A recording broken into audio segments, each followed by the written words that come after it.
अस्सलामुअलैकुम नाजरीन, आप देख रहे हैं JN न्यूज़ और मैं हूं आपकी host Rubina Chaudhary.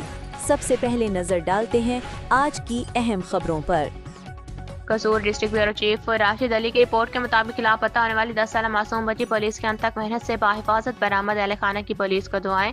DSP city Saifullah भट्टी की जेर निगरानी SHO मंडी उस्मान वाला मोहम्मद आसिफ और इनकी टीम के अंतक मेहनत। मंडी उस्मान वाला से लापता होने वाली 10 साल बच्ची मीरब को बाहिफाजत बरामद कर लिया गया। मंडी उस्मान वाला के रिहायशी मोहम्मद सदीक की 10 साल भतीजी गुज़श्ता रोज लापता हो गई थी। थाना मंडी उस्मान वाला पुलिस ने फौरी अगवा का मुकदमा दर्ज किया, बच्ची की तलाश शुरू कर दी।